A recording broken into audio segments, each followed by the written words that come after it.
Programme हालात हाजरा देखने वालों की खिदमत में मोहब्बत भरा सलाम। नाज़रीन, जिस तरह पाकिस्तान में बड़े ही ख़तरनाक हालात नज़र आ रहे हैं। राना सनाउल्लाह कह रहा है जी बड़ा असला जमा किया जा रहा है। दूसरी तरफ ये कहा जा रहा है कि पुरअमन ये हमारा लॉन्ग मार्च है। इस पर आज पाकिस्तान से ही हमारे एक साहब हैं, उनसे जो ताज़ा सूरत हाल है उस पर बातचीत होगी। जी अस्सलाम वालेकुम सर।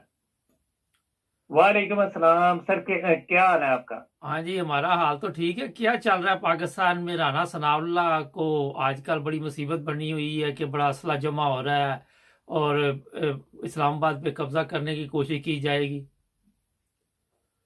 सर असल में जो झूठे लोग होते हैं ना, झूठे मकार लुटेरे चोर, उनके ना पाँव कुछ कोई नहीं होते हैं। हम्म। उनके पाँव उखड़े होते हैं। वो इस तरह की बहकी बहकी और पागलों की जैसी बातें करते हैं, क्योंकि इस वक्त इमरान खान के साथ लाखों का समंदर है। बल्कि इस्लामाबाद पहुंचते पहुंचते उनकी तादाद जो है ना करोड़ से भी ऊपर हो जाएगी, क्योंकि हर शहर जो है ना उसके इस्तकबार और उसके काफिले में शामिल होने के लिए ना बाहर निकल आया हुआ है। हम्म। सर तो पाकिस्तान की तारीख। ये जी बताइए कि राणा साहब कह रहे हैं कि 10,000 लोग हैं सिर्फ साथ। आप पाकिस्तान में मौजूद हैं इस वक्त? सर, अगर 10,000 लोग हैं तो उसने तमाम मीडिया चैनल के ऊपर पाबंदी क्यों लगाई हुई है कि जी आप इसके लॉन्ग मार्च को कवरेज ना दें। हम्म। अगर इतनी कम तादाद है तो उसको तो उनको खुद ही छुट्टी देनी चाहिए, ताकि अवाम का मोराल जो है वो डाउन हो। क्योंकि अगर कम तादाद है तो उसको तो मीडिया चैनल्स को धमकी नहीं देनी चाहिए थी कि जी आप कोई भी इसका लॉन्ग मार्च जो है ना वो बराह रास्त लाइव कवरेज ना दें। उनको तो खुली छूट दे देनी चाहिए कि जी आप ठीक है कवरेज दें। हम्म। अगर तादाद कम है तो फिर तो लोग तो खुद ब खुद मायूस हो जाएंगे। इनको क्या मुसीबत पड़ी हुई है कि ये उनको धमकियां दे रहे हैं कि जी आपने इसको कवर नहीं करना है चैनल्स वालों को। सर ये बताइए कि जो इस वक्त मौजूदा हालात हैं, थोड़ी थोड़ी देर बाद प्रेस कॉन्फ्रेंस की जाती है, ये बता रही है कि इनके पांव उखड़ रहे हैं। इनके सर पांव बहुत बुरी तरह उखड़ चुके हैं। और असल में मामला ये है ना कि इसमें दो तीन फैक्टर जो है ना वो इकट्ठे हो चुके हुए हैं। हम्म। दो तीन फैक्टर इस तरह इकट्ठे हो गए हैं कि देखें, जो अरशद शरीफ की शहादत हुई है, जी। और अरशद शरीफ की जो शहादत हुई है उसका भी जो है ना पाकिस्तानी अवाम को गुस्सा है, क्योंकि वो बहुत ही मुहब्बे वतन और पाकिस्तान का समझने के उस जैसा दूसरा साथी कोई भी नहीं है। हम्म। इतनी नॉलेज, इतनी बहादुरी और इतना काबिल वो इंसान था जिसका आप तसव्वुर भी नहीं कर सकते हैं। वो समझ लें पाकिस्तान का एक ही बंदा था। साथी तो माशाल्लाह और भी हैं, बड़े बड़े काबिल, बड़े बड़े ज़हीन और बड़े बड़े बहादुर हैं। लेकिन देखें सर, जो टैलेंट उसके पास था वो टैलेंट दूसरा किसी के पास भी नहीं था। हम्म। और उसके पास इन चोरों लुटेरों की जो है ना काफी सारी मालूमात थी, जिन्होंने मुल्क को अब तक लूटा हुआ है। इनके बारे में उसके पास जो है ना बहुत ज्यादा मालूमात थी। हम्म। अच्छा सर, अब उसके ऊपर जी एक चीज बताइए कि जिस तरह जी अभी जो मौजूदा गवर्नमेंट है, मेरी इतला है कि काफ़ी लोग जो हैं बाहर भी जा चुके हैं। वजीर आजम भी किसी मुल्क के दौरे के लिए तैयारी पकड़ रहे हैं या जा चुके हैं। अभी तक कोई खबर नहीं मेरे पास। जी तो आप समझ रहे हैं कि इस्लामाबाद जैसे ही ये पहुंचेंगे तो ये लोग भाग जाएंगे, दौड़ जाएंगे इधर उधर। सर, ये इस्लामाबाद से पहुंचने से पहले पहले जो है ना काफी सारे फैसले हो चुके होंगे। इस्लामाबाद पहुंचने के तो फिर तो मामला हाथ से निकल जाएगा ना। हर सियासी पार्टी के भी हाथ से निकल जाएगा और मिलिट्री एस्टेब्लिशमेंट के हाथ से भी निकल जाएगा। हम्म। लेकिन जो भी कुछ करना है, अगर पाकिस्तान को इस इंतशार और इस प्रॉब्लम की सूरत हाल से अगर निकालना है ना, तो जो ताकतवर हल्के हैं ना उनको भी बड़ी तेज रफ्तारी से कुछ फैसले लेने पड़ेंगे।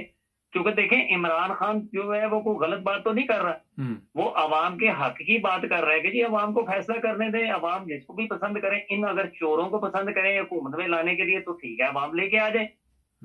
वो तो वो ये नहीं कह रहा कि मुझे हुकूमत दे दें, वो तो ये कह रहा है कि जी इलेक्शन का ऐलान करें ताकि फैसला पाकिस्तानी अवाम करें। क्योंकि जिस तरह चोर दरवाजे से ये हुकूमत में आए हैं, जो कि 30 साल तक लूट रहे थे और एक दूसरे के ऊपर इल्जाम भी ला रहे थे, और सारे ये अभी इकट्ठे हो गए विराजमान है इस हुकूमत के ऊपर। तो इमरान का तो सिर्फ एक मुतालबा है कि इलेक्शन का ऐलान कर दें जी, और अवाम को फैसला करने दें कि किसको वो पसंद करते हैं, किसको वो इसका मुल्क का हाकम बनाना चाह रहे हैं। अच्छा ये बताइए कि चीफ जस्टिस साहब जो हमारे हैं सुप्रीम कोर्ट के, वो सतूपी के सोए हुए हैं? सर वो सत्तू पी के नहीं सोए हुए, वो भी बेचारे मजबूर होते हैं काफी सारे मामलात में। देखें ये जो नॉन लीग वाले हैं ना, हम्म। इनके पास बहुत सारे लोगों की, खैर वो तो मोजस जज हैं चीफ जस्टिस साहब, उनके बारे में तो मैं ऐसी कोई बात नहीं करता हूँ, लेकिन बहरहाल जूनियर सतह पे जो जजेस हैं उनकी काफी सारी ऑडियो वीडियो इन लोगों के पास होती है, क्योंकि जाहिर है ये पैसे से, ब्लैकमेलिंग से, ये हर तरीके से जो है ना लोगों को खरीदने की कोशिश करते हैं, किसी को ब्लैकमेल करके, किसी को पैसे के साथ। तो चीफ जस्टिस साहब माशाल्लाह बहुत अच्छे बंदे हैं, बड़े ईमानदार, बड़े नडर और बड़े काबिल। उन्होंने जो है फैसले माजी में भी किए हैं और आइंदा भी उनसे बहुत सारी उम्मीदें हैं, क्योंकि देखें ये जो सुप्रीम कोर्ट है ये वाहिद अभी अदारा है जिसकी तरफ आवाम देख रही है कि ये उनके हकूक की हिफाजत भी करेंगे और उनको इंसाफ भी दिलवाएंगे। तो वो सत्तू पी के नहीं सोए हुए, वो हवा के रुख का इंतजार कर रहे हैं कि इस वक्त हवा किस रुख पे चल रही है। तो जब उनको हवा मुवाफिक चलती हुई नजर आएगी तो वो भी अपना एक्टिव हो जाएंगे, और जो भी आवाम चाहती है उसके मुताबिक वो भी फिर अपना रोल प्ले करेंगे। एक चीज बताइए, आपने कहा कि वो बड़े अच्छे आदमी हैं चीफ जस्टिस साहब, लेकिन हमारे लोग तो अपनी अदलिया पे भी अब इत्मीनान नहीं करते। हमारे अदलिया के ऐसे ऐसे कारनामे सामने आते हैं, अभी आपने भी जिक्र किया ऑडियो वीडियो। ये ऑडियो वीडियो में क्यों पढ़ते हैं हमारे ये जो ऐसी जगह पे मौजूद एक तरफ कहा जाता है, दूसरे तरफ इनको ये भी फिक्र होता है कि हमारी ऑडियो ना निकल जाए, वीडियो ना निकल जाए। तो ये क्या ड्रामा है? सर जब जवानी की मस्ती होती है ना, हराम का पैसा जब बंदे के पास होता है तो उसकी अकल पे ना पत्थर पड़ चुके होते हैं, उसको कुछ कुछ भी नहीं पता चलता कि उसके लिए रूम का कैसे इंतजाम किया गया, उसके लिए शराब और शबाब का इंतजाम करने वाले कौन है। तो वो इस जवानी या इस हराम के पैसे के खुमार के अंदर ना वो इस तरह की गलतियां कर बैठता है। अब ये जरूरी नहीं होता कि वो वीडियो पाकिस्तान के अंदर ही बन रही होती हैं, वो बाहर के यूरोप के ममालिक में भी इनकी वीडियो बनती है। जाहिर है ये छुट्टियां गुजारने ये लोग जाते हैं, तो वहां वो जो जिन्होंने इनसे काम लेने होते हैं वो इनकी वीडियो बनाते हैं। और ये सर सिर्फ पाकिस्तान में नहीं होता, ये पूरी दुनिया में हो रहा है। इवन के अमेरिका के अंदर भी जो है ना इसी तरीके के मतलब जो भी आला ओहदों पे लोग होते हैं तो उनकी वीडियो बनाई जाती है। ये पूरा एक समझ ले दुनिया में ये एक कल्चर आम है, ये सिर्फ पाकिस्तान इसमें इन्वॉल्व नहीं है। दुनिया के बड़े बड़े ममालिक में भी जो है ना ये जो अमेरिकन वो है FBI है, वो तो प्रेसिडेंट तक की भी वीडियो बना लेते हैं वो लोग। अच्छा सर, ये बताइए कि हम अमेरिका के साथ तो नहीं मिल सकते, मगर हमारे लोग जो हैं जिस तरह आपने बताया कि जैसे ही थोड़ी सी याशी देखते हैं तो वो कंट्रोल से बाहर हो जाते हैं और वो अपने आप पर कंट्रोल नहीं कर पाते। और ये भी एक कमजोरी हमारे मुल्क की है कि एहसास कमतरी का शिकार भी लोग हैं, हमारे बड़े बड़े लोग भी इसमें शामिल हैं। सर नहीं, देखें एक कल्चर होता है कि फर्ज करें आप किसी सरकारी ओहदे पे फाइज हैं, अभी आप जूनियर सतह पे हैं, जब आप अगले स्टेप पे तरक्की कर रहे होते हैं ना तो ऑटोमेटिकली जो मतलब इस तरह के लोग होते हैं ना वो आपको अपने हैंड ओवर लेने की कोशिश करते हैं, क्योंकि उनको पता होता है कि ये बरसरे इक्तदार आना, ये किसी ताकत की ये इसने सीट पे बैठना है, तो उससे पहले पहले उन्होंने उसके इंतजाम कर लेने होते हैं। अब अगर फर्ज करें वो उनके ट्रैप में आ जाएगा, उनकी महफिलें अटेंड करना शुरू कर देगा, तो वो तो अपने मकसद में कामयाब हो जाएंगे। और अगर वो उसको इग्नोर करेगा यानी उनकी महफिलों को अटेंड नहीं करेगा तो फिर वो आगे तरक्की नहीं कर सकता, यानी वो फिर निचली सतह से ही जो है ना या तो फारग कर दिया जाएगा या कुछ भी होगा, चाहे वो सरकारी ओहदे पे है या मतलब सियासत में है, तो वो निचली सतह से ही ना उसको फारग कर दिया जाता है। अगर उसने टॉप की सतह पे पहुंचना है ना तो ये उसके लिए जरूरी है कि उसने अपनी वीडियो बनवानी ही बनवानी है।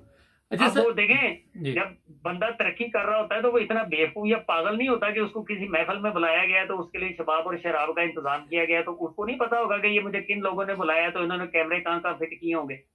लेकिन वो अब जाहिर है वो इस बहती गंगा के अंदर हाथ धोना जो है वो मुनासिब समझता, वो कहता है कुछ नहीं है, बदनाम होंगे तो क्या नाम ना होगा। वो ये सोच के ना फिर बदनामी का तोख भी जो है अपने गले में डालना, क्योंकि जाहिर है हराम खा खा के वो उनका जमीर इतना मुर्दा हो चुका होता है, तो उनको किसी भी अच्छाई या बुराई में जो है ना कोई भी फर्क नजर नहीं आता। वो कहता है कि अगर मेरी वीडियो या कुछ भी बन भी रही है ना तो मैं तो पहले से ही एक गलत इंसान हूं, तो इससे मैं आगे और क्या गलत होऊंगा, या मैं अपने मुल्क को बेच रहा हूं, या मैं अपने मजहब को बेचने की कोशिश कर रहा हूं, या मैं अपने ओहदे को मैं फरोख्त कर रहा हूं, तो इससे बड़े और गलत क्या काम क्या हो सकते हैं। अपने बच्चों को मैं हराम खिला रहा हूँ, अपने बहन भाइयों, अपने माँ बाप को मैं हराम के अच्छा सर, ये तो आप लंबी मतलब बहस में पड़ गए हराम की। एक ब्रेक लेते हैं, ब्रेक के बाद आप लाइन पे रहे, अभी बातचीत चलते हैं। हमारे चैनल को सब्सक्राइब करें, हमें फॉलो कीजिए टिकटॉक पर भी और फेसबुक पर, यूट्यूब पर भी सब्सक्राइब करें, और अपने दोस्तों को भी बताएं कि सिर्फ एक ही चैनल है जहां पे सच और हक की बात की जाती है। जी नाज़रीन, ब्रेक के बाद आपकी खिदमत दोबारा हाजिर। अच्छा सर, ये बताइए कि जी जो पाकिस्तान की इस वक्त, आपने अभी मौजूद अदलिया के बारे में थोड़ी सी रोशनी डाली, जो हमारे जनरल साहब हैं, जो इनकी टीम है, आप क्या समझते हैं कि इन्होंने भी अपनी जिम्मेदारी पूरी नहीं अदा की? नहीं नहीं सर, देखें मेरा ना लाहौर कैंट से ताल्लुक है और सारी जिंदगी समझ लें कि मैंने ये छावनी के अंदर ही गुजारी है। तमाम ये आर्मी के लोगों को मैं बहुत अच्छे तरीके से जानता हूँ। देखें, पाकिस्तान में अगर अगर कोई मुहब्बे वतन अदारा है ना, वो है पाकिस्तान आर्मी। इसका जूनियर सतह से लेके सीनियर सतह तक हर एक बंदा जो है अपने मुल्क के दफा के लिए काम कर रहा होता है।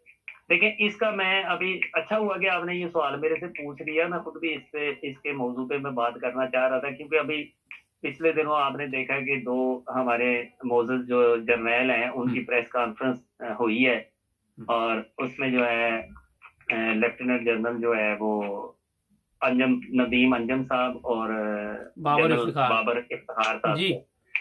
तो सर मामला ये है कि मैंने जिंदगी में ना अपनी मतलब जिंदगी में पहली बार, क्योंकि देखें ये जो हमारी सीक्रेट सर्विस है, इसका जो आम कोई सिपाही होता है ना, उसको भी आप देख नहीं सकते हैं कि ये इस डिपार्टमेंट से ताल्लुक रखता है। चाहे वो आपका रिश्तेदार है, चाहे वो आपका भाई है, चाहे वो आपका दोस्त है, चाहे उसने आपके साथ 25-30 साल जिंदगी गुजार ली है, लेकिन आपको पता नहीं चलेगा कि इसका किस डिपार्टमेंट से ताल्लुक है। इवन के आपको उसके नाम का भी नहीं पता चलेगा। तो मुझे बड़ी हैरानगी हुई है जब मैंने लेफ्टिनेंट जनरल नदीम अंजम साहब को प्रेस कॉन्फ्रेंस करते हुए देखा है, क्योंकि वो बड़े मुहब्बे वतन जर्नैल हैं और हमें उनके ऊपर फख्र है, और हमारी जो सीक्रेट सर्विस है उसके ऊपर भी हमें फख्र है।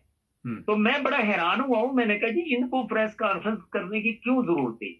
इनको तो बिल्कुल नहीं आना था। कोई जूनियर सतह पे कोई आ जाते, कोई स्पोक्स पर्सन आ जाते उनकी जगह पे, अगर उन्होंने अपने डिपार्टमेंट की ही कुछ मतलब के मतलब अगर उन्होंने बात करनी थी, तो जूनियर सतह का भी कोई अफसर आके अपना वो बयान दे सकता था। लेकिन उनको जो है ना वो सामने नहीं आना चाहिए था, क्योंकि उनको देखिए, ये जो सर्विस है हमारी सीक्रेट सर्विस है, ये बहुत ही ज्यादा मुहब्बे वतन। अच्छा, क्यों आए फिर वो सामने, क्यों आए ये बताइए। ये तो सबको पता है कि जज भी मौजूद हैं, हमारे जर्नैल भी मौजूद हैं, सिर्फ हमारी अवाम जो है वो कीड़े मकोड़े हैं। आप बताइए कि फिर क्यों ये आए सामने? देखें सर, सामने 2-3 वजूहत थी। नंबर एक, देखें अरशद शरीफ साहब के ऊपर जो है ना, पाकिस्तान के ऊपर FIR वगैरह कटी थी, उनको लाइफ थ्रेटिंग थी, यहाँ से वो अपनी जान बचा के बाहर भागे हैं। अब देखिए, बैन अल-अक़वामी जो कुव्वतें हैं ना, जो खास तौर पे पाकिस्तान की दुश्मन है, अब वो ये सारे मनाजर देख रहे थे। अब देखें, लोगों की उंगलियां तो पाकिस्तान एस्टेब्लिशमेंट की तरफ उठ रही है ना, कि ये चोरों को भी ये लेके आए, और इस वक्त जो साथियों को पकड़ दकड़ हो रही है उसके पीछे भी इनका हाथ है। लेकिन असल में जो दुश्मन ममालिक है ना, वो इस इन मामला से वो फायदा उठाना चाह रहे थे। अब हुआ वाकया ये है कि अरशद शरीफ साहब जो है ना, वो यहाँ से गए हैं दुबई से वो केनिया। अब मैं हैरान तो ये हूं कि वो इतने ज़हीन साथी थे, उन्होंने एक ऐसे मुल्क का इंतखाब क्यों किया, क्योंकि जो कि क्राइम का रेशो जो है, जिस कंट्री, देखिए साउथ अफ्रीका से लेके Nigeria, Kenya, Hong Kong, Thailand, Bangkok और सिंगापुर और इवन के मलेशिया तक, ये सारे अंडरवर्ल्ड के इलाके हैं। इसमें क्राइम, मनशियात की स्मगलिंग, जुए के अड्डे, शराब की भट्टियां और क्राइम का रेशो, इस जगह पे किराए के कातल, किसी को भी मरवाना है तो आप ये तो समझ लें कि उनके शेर के गार में ये खुद चले गए। उनसे तो आप काम किसी भी मुल्क, दूसरे मुल्क में भी ले सकते हैं, अफ्रीकन बशिंदों से कि भी फलाना मुल्क में जाके तुमने बंदा मारना है तो वो मार देते हैं। अब हुआ ये वाकया ये है कि अरशद शरीफ साहब जो है, जब यहाँ से दुबई गए हैं, दुबई से वो केनिया गए हैं, तो केनिया में उनको किसी तीसरी कुव्वत ने फायदा उठा लिया। उनको देखें, जो दुश्मन ममालिक हैं वो तो शुरू से ही चाह रहे हैं कि पाकिस्तानी अवाम और पाकिस्तान आर्मी जो है इनको आमने सामने लाया जाए।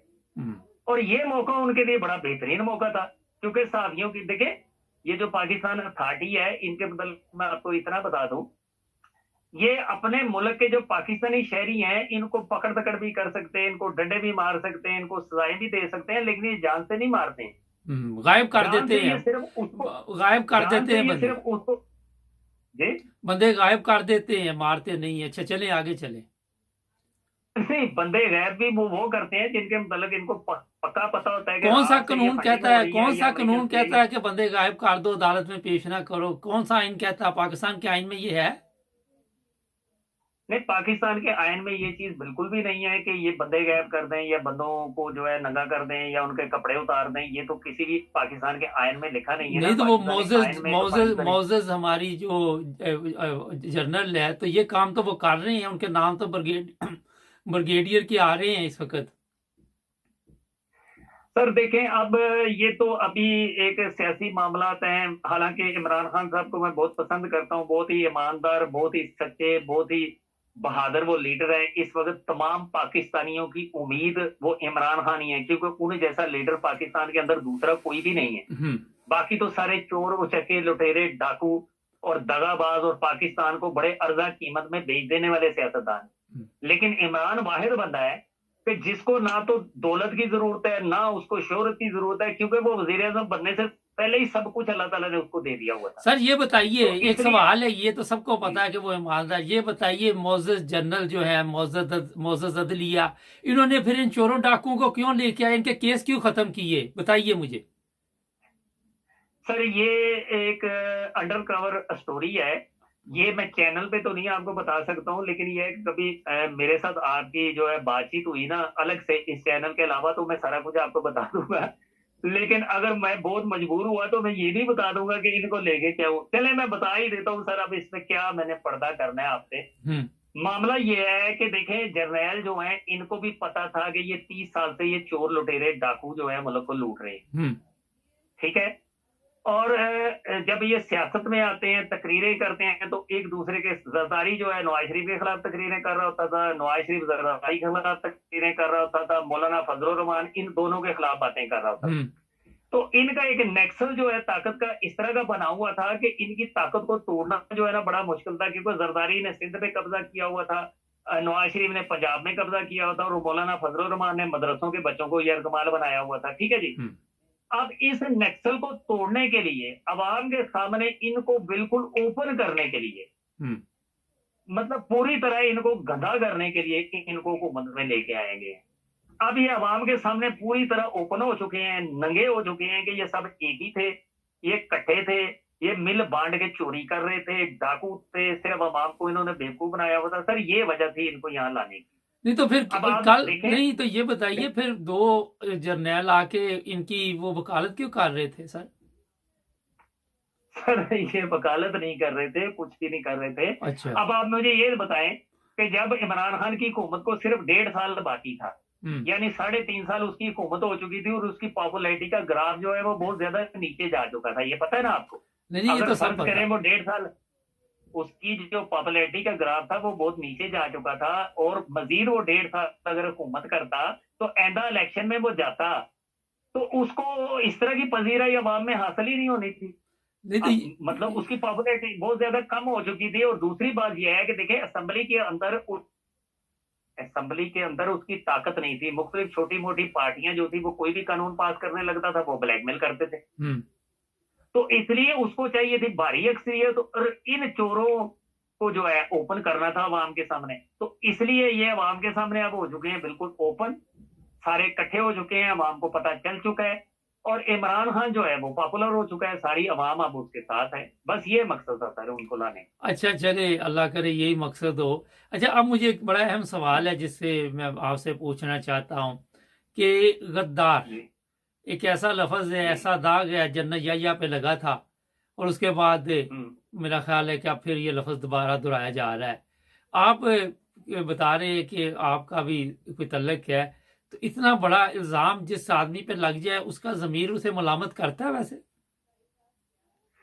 सर देखें, ये जो आर्मी के लोग होते हैं ना, इनके अंदर खूबी ये होती है कि इनको जो भी बुरा भला कहा जाए, लेकिन ये अपने मुल्क के लिए फिर भी काम कर रहे होते हैं। हम्म। अब देखें इनके ऊपर कैसी कैसी उंगलियां उठ रही हैं, इनको क्या कुछ कहा जा रहा है, लेकिन फिर भी वो अपने वतन के लिए जो काम कर रहे हैं ना, उसमें किसी किस्म की दो राय, कोई कुछ बात कुछ भी नहीं है। वो अपने वतन के साथ बिल्कुल सिंसेर होते हैं, अपने वतन की मट्टी के साथ। आपने जो लेफ्टिनेंट जनरल नदीम अंजम साहब को जब बैठे हुए देखा है, उनके लेफ्ट साइड पे आपने देखा पाकिस्तानी परचम उनके कोट के ऊपर लगा हुआ था। परचम और ये तो पाकिस्तानी परचम दिल के ऊपर लगा हुआ था, अच्छा। जहां उनका दिल था लेफ्ट साइड पे। चले एक ब्रेक है, ब्रेक के बाद फिर अभी बातचीत चलती है। हमारे चैनल को सब्सक्राइब करें, हमें फॉलो कीजिए, टिकटॉक पर भी और फेसबुक पर, यूट्यूब पर भी सब्सक्राइब करें, और अपने दोस्तों को भी बताएं कि सिर्फ एक ही चैनल है जहां पे सच और हक की बात की जाती है। ब्रेक के बाद दोबारा आपकी खिदमत में हाजिर। आज प्रोग्राम कुछ लंबा हो गया सर। खिदमत करते हैं, पाक फौज भी खिदमत कर रही है, अदलिया भी खिदमत कर रही है, हमारे इदारे भी खिदमत कर रहे हैं। ये आप बताइए किन की खिदमत कर रहे हैं, क्योंकि अवाम की तो खिदमत नजर नहीं आती। ख्वाजा आसफ ने एक दफा पूछा था, जनाब कौन सी जंग आपने जीती, हमें बताइए। आर्मी ने प्रेस कॉन्फ्रेंस में उसका भी जवाब नहीं दिया, देना चाहिए था। तो ये कोई खिदमत है इनकी अपने इदारों की, हमें भी बताइए। शायद हम बहुत दूर बैठे हुए तो हमें नहीं पता। जी सर। सर मैं इनकी खिदमत आपको बता देता हूँ। सन 1965 की जंग में उनके जो इंडिया के चीफ ऑफ आर्मी स्टाफ ने बोला था कि जी हम सुबह का नाश्ता जो है वो जाके लाहौर जिमखाना में करेंगे। ठीक है, ये एक तारीखी उनके अल्फाज है जो उनके चीफ ऑफ आर्मी स्टाफ ने कहे थे, जनरल मानक शाह ने। ये उसने कहा था कि जी हम सुबह का जो नाश्ता है ना वो लाहौर जिमखाना में करेंगे। जी आगे चले। तो उसके बाद उन्होंने जो हमला किया है, तो लाहौर के बॉर्डर के ऊपर सिर्फ एक मिलिट्री की यूनिट जो थी, जनरल मेजर सरफराज की क्यादत में जो लड़ रही थी, उन्होंने उनकी पता नहीं कुछ 3 ब्रिगेड फौज को एक यूनिट ने उधर रोका हुआ था। उसकी जगह पे जाकर फिर मेजर अजीज भट्टी ने जो है वो बरकी नहर के ऊपर उनको रोका और शहीद भी हुआ, और वो नहर क्रॉस नहीं करने दिया। ये तो ठीक वो है। जंग जीती ना, फिर टैंकों के नीचे जो है चवंडा के महाज के ऊपर दुनिया की सबसे बड़ी टैंकों की जंग हुई है, जिसमें आर्मी के बंदे टैंकों के आगे बम बांध के लेटे हैं। और उनका मतलब कितना बड़ा स्क्वाड्रन था जो टैंकों का, जिसको उन्होंने जो है वो तबाह बर्बाद कर दिया। तकरीबन 500 टैंक उधर तबाह हुए थे। तो वो सर जंग जीती गई ना। फिर इसके बाद ये कारगिल के महाज के ऊपर 71 रह गया, इंडिया की 71 भूल गए आप। नहीं 71 में सर सियासी मामला था। अच्छा वो जंग नहीं थी में जनाब, नहीं मैं उसका बताता हूँ। 71 में ये मामला था जनाब, इस जुल्फकार अली भट्टो साहब जो थे, तो बड़े वो काबल लीडर थे। असल में मसला ये था कि वो जो मुजीबुर रहमान है वो अक्सरीती पार्टी थी और वो ज्यादा सीटें जीत गया हुआ था। अच्छा ये सबको पता है, ये सबको पता है। अब ये हालात इस वक्त ये हैं जो मौजूदा है कि जो इमरान खान है वो है ताकत में, और यही वो हालात थे जो उस वक्त थे मुजीब के दौर में। आज फिर पाकिस्तान एक उसी जगह पे दोबारा आके खड़ा हो गया। क्या हमने अपनी गलतियों से कुछ नहीं सीखा? सर हमने अपनी गलतियों से बड़ा कुछ सीख लिया है, लेकिन देखें किसी भी अदारे के अंदर, सियासत के अंदर जहां कुछ मतलब समझ लें कि कोई अगर अच्छी बेड़े हैं तो उसमें चंद काली बेड़े भी होती हैं जो कि गलत गाइडेंस दे रहे होते हैं, गलत फिटिंग कर रहे होते हैं। कुछ चापकलोस, कुछ जी हजूर टाइप के भी लोग होते हैं। नहीं तो ये सारी काली बेड़े हमारे मुल्क में ही आ जानी है सर। हमारे मुल्क में नहीं है, ये कई ममालिक में ये इस तरह के वाकयात माजी में हो चुके हैं। रशिया के अंदर हो चुके हैं, अमेरिका के अंदर हो चुके हैं। मैं आपको कई दर्जनों के हिसाब से मसालें दे सकता हूँ, लेकिन मामला ये है कि वो बात तवील हो जाती है। लेकिन मैं इतना बताता हूँ कि अभी जो है मौजूदा सूरत हाल है, उसके मुताबिक देखें, इलेक्शन जो है ना ये अनकरीब उसका ऐलान हो जाएगा, और ये इमरान खान जो है भारी अक्सरियत से आ जाएगा। सारे एक पेज पे आ जाएंगे, आर्मी जो है वो भी एक पेज पे आ जाएगी, जजेस भी एक पेज पे हैं। बल्कि इवन के मैंने अपने कई जानने वाले लोगों को बोला, मैंने कहा जी वो बहुत करीब है कि ये सब लोग एक लाइन में खड़े होंगे और इमरान खान को बोलेंगे हाँ जी बताएं अब हमारे लिए क्या हुक्म। अच्छा अब ये बताइए कि जो लॉन्ग मार्च है इसमें खून खराबे का कोई खतरा है? देखें, इमरान खान या उसकी पार्टी या उसके अवाम की तरफ से तो ऐसा कोई भी खतरा नहीं है, लेकिन देखें साजिशी अनासर भी तो बीच में है ना, जिस तरह राणा सनाउल्लाह है या और जो दुश्मन ममालिक हैं वो कुछ अगर ना कुछ हरकत अगर ऐसी इस कर दफा भी कोई सकते हैं। 10-20 जिस तरह मॉडल टाउन हुआ था केस, तो इस दफा कौम बर्दाश्त कर सकेगी, ये वजन उठा सकेगी कौम इनके जराइम का? सर ये बहुत बड़ा आपने दिलचस्प सवाल किया और मेरा ये पसंदीदा तरीन सवाल आपने कर दिया। हम्म। देखें, इस वक्त जो अवाम की आंखों में जो खून उतर गया हुआ है ना, जो महंगाई से, जो परेशानियों से, जो तंगदस्ती से, बिजली के बिलों से तंग, और अरशद शरीफ की शहादत के बाद जो उनकी आंखों में अब खून उतर गया है ना, अगर किसी ने भी ऐसी गलती करने की कोशिश की तो फिर इमरान खान के हाथ से भी जो है ना ये बात सारी कंट्रोल से बाहर हो जाएगी। फिर अवाम ने अपने फैसले खुद ही करने हैं सड़कों पे, तो फिर महफूज कोई भी नहीं होगा। अगर कोई ये सोच रहा है ना, क्योंकि आज तक जो है ये सियासतदानों ने, जितने भी ये पीडीएम के जो पार्टियां हैं, इन्होंने अभी तक जो अंदाजे अवाम के मुतालिक लगाए हैं ना, वो सारे ही गलत साबित हुए। तो अगर इन्होंने ऐसी कोई हरकत करने की दोबारा कोशिश की, मतलब जिसमें को खून खराबा करने की कुछ साजिश इन्होंने करने की कोशिश की, तो फिर इनको भी पता है कि हालात कंट्रोल में, फिर जो इमरान खान है जिसने अभी तक तमाम पार्टी को या अवाम को कंट्रोल में रखा हुआ है, फिर उसके भी हाथ से ये सारी चीजें निकल जाएगी। क्योंकि अच्छा। अवाम इस वक्त बिखरे हुए हैं और सब इस लॉन्ग मार्च के अंदर सबसे ज्यादा तादाद नौजवानों की है। और आपको पता है यंग जो लोग होते हैं वो जोशीले होते हैं, वो कुछ भी कर गुजरने के लिए तैयार होते हैं, वो ना मौत से अभी अभी जो लोग भी इसमें शामिल हैं लॉन्ग मार्च में, वो मौत नहीं है, वो सर पे कफन बांध के निकले हुए हैं, चाहे वो औरतें हैं, बुजुर्ग हैं, बच्चे हैं, फैमिलीज हैं, वो सारे ये तैयार करके निकले हैं कि हमने घरों को वापस अब नहीं जाना, या तो हम अपने मकसद में कामयाब होंगे या अपनी जान हम अल्लाह ताला के सुपुर्द करेंगे। वो ये सोच के निकल रहे हैं। लेकिन पुरअमन मार्च है, ये इमरान खान बार बार कह चुका है, आवाम कह चुकी है कि पुरअमन है हम लोग, हमने किसी किस्म की कोई शरारत नहीं करनी है, सिर्फ अच्छा हम सर, ये चाहते हैं कि इलेक्शन का ऐलान करें। बताइए, एक आखिर पे जी कोई मैसेज दे दीजिए, टाइम काफी हो गया। जी जी कोई पैगाम देना चाहें देखने वालों को? सर, पैगाम यही है, मैं सिर्फ तमाम जो ताकतवर हल्के हैं, तमाम ये जो पीडीएम की जमातें हैं, मैं इनको सिर्फ एक पैगाम देना चाहता हूँ कि मुल्की हालात को मद्देनजर रखते हुए आप किसी न किसी सूरत में इस मामले को हल करने की कोशिश करें, इससे पहले कि ये सारा मामला किसी के भी हाथ में ना रहे, कंट्रोल से बाहर हो जाए। तो उससे बेहतर है कि अवाम को जो है ना वो इलेक्शन लड़ने का और अपने जो हाकम को मुंतखब करने का उसको मौका दिया जाए। उसमें एस्टेब्लिशमेंट भी है, सियासी जमातें भी हैं, सबको मैं ये पैगाम देना चाहता हूँ कि आप पाकिस्तान के लिए जो है ना इस मामले को हल करने की कोशिश करें, बहुत तो शुक्रिया इसी में साहब, सबकी बेहतरी। बहुत शुक्रिया। Okay, Allah Hafiz. Thank you. Okay.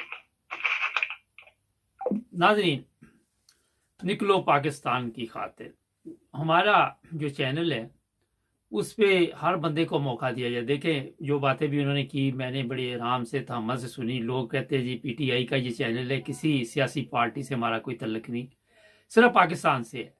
ना तो हम किसी मजहबी जमात के लिए ये सब कुछ कर रहे हैं या ना किसी सियासी जमात के लिए कर रहे हैं। आज पाकिस्तान के हालात देख के शर्म आती है कि दुनिया हमारे पाकिस्तान को क्या समझती है, क्या इज्जत देखी जा रही। पाकिस्तान के सहाफ़ी किसी दूसरे मुल्क में कत्ल होते हैं और उस पर भी सियासत हो रही है। आज हमारे उन लोगों ने जिन्होंने कल तक पाकिस्तान के लोगों के लिए ये बता रहे थे कि ये दुश्मन है, ये दुश्मन, जब सब दुश्मन इकट्ठे हो गए तो फिर आपको सिर्फ एक इमरान खान नजर आता है। ना तो इमरान खान कभी इलाज के लिए बाहर गया, ना कभी उसने कभी कोई ड्रामा किया, ना कभी मीडिया के जरिए कहा कि मैं मर चला हूँ, मुझे फौरन लंदन भेज दो। फिर बेटी ने कहा मैं थोड़ी सी सर्जरी कराने जा रही हूँ। जब उसे एयरपोर्ट पे सवाल पूछा गया कि कोई हॉस्पिटल ऐसा नहीं बनाया जहाँ यहाँ आपका ये मसला हल हो जाता, उसके पास जवाब नहीं था। और जिसके पास जवाब नहीं होता उसने कोई काम भी नहीं किया होता। अगर आज इन्होंने कौम के लिए कुछ किया होता, आज कौम इन्हें सर पे बैठाती, मगर इन्होंने कौम के लिए जो भी किया सिर्फ पाकिस्तान को नुकसान पहुंचाया, कौम का बेड़ा गर्क कर दिया। लोग भूख अफलास की जिंदगी गुजार रहे हैं। लोगों को इस वक्त सबसे बड़ी जो परेशानी बनी हुई है कि हमारी आने वाली नस्लें भी गुलाम रहेंगी जगीरदारों की, मौलवियों की, ये जो आपके जर्नैल हैं, जोधलिया है, और ये जितने बड़े बड़े लोग हैं, इनकी गुलामी की ज़िंदगी से लोग तंग आ चुके हैं। आपके इलाके में या कि गाँव के चौधरी को ये भी फिक्र होता है कि अगर किसी गरीब का बच्चा पढ़ गया तो वो कल के लिए मेरे लिए मुसीबत ना माने। इसी तरह पाकिस्तान के जो ये बड़े बड़े लोग हैं जो अरसा दराज से इनके नस्ल दर नस्ल ये हमारे ऊपर गवर्नमेंट कर रहे हैं, इनके पेट नहीं बढ़ रहे, अब इनसे निजात आपने हासिल करनी, अगर आज नहीं तो कभी नहीं, सारी जिंदगी आपकी नस्लें आपको माफ नहीं करेंगी। कभी भी ये नहीं सोचना कि हमने पीछे हटना। जिस तरह अभी इन्होंने बताया कि सर पे कफन बांध लो, अगर अरशद शरीफ शहीद हो सकता है अपने 4 बच्चे छोड़ के, तो आपको भी आज एक फैसला करना होगा। शेर की एक दिन की जिंदगी गीदड़ की 100 साल जिंदगी से बेहतर है, ये टीपू सुल्तान का वो कौल है जिसको आप पल्ले मान ले। अगर तो गीदड़ों की तरह जिंदगी गुजारनी है तो फिर रोजाना मरेंगे, रोजाना जिएंगे। कभी फौज तशद्दुद करेगी, कभी पुलिस तशद्दुद करेगी, कभी जगीरदार तशद्दुद करेगा। ये सिंध में आप देख लें, खवातीन जो है जवान लड़कियां होती जगीरदारों को पेश की जाती, बलूचिस्तान में देख लें, पंजाब में देख लें। इन लोगों से निजात अगर आपने हासिल आज ना की तो आप फिर जिस तरह मुशर्रफ ने कहा था पाकिस्तान का अल्लाह ही हाफिज़, आई का मुशर्रफ का भी अल्लाह ही हाफिज़ है, तो फिर पाकिस्तान का क्या बनेगा ये खुद आप सोचिए। हमारे चैनल को सब्सक्राइब करना मत भूलें, जुड़े रहें हमारे साथ। नाज़रीन, प्रोग्राम आज मुबारक के साथ राना अब्दुल रज़ाक साहब से पूछेंगे कि पाकिस्तान के हालात किस तरफ जा रहे हैं। राना साहब, ये क्या देख रहे हैं आप? एक तरफ लॉन्ग मार्च है, एक तरफ अरशद शरीफ की शहादत का वाकया सामने आया है, एक तरफ फौज के 2 अहम जो जनरल हैं वो आके प्रेस कॉन्फ्रेंस कर रहे हैं, दूसरी तरफ गवर्नमेंट ये कह रही है हमारे साथ बातचीत करो। क्या बातचीत करनी इन्होंने? ये तख्त और तख्ते की बात है।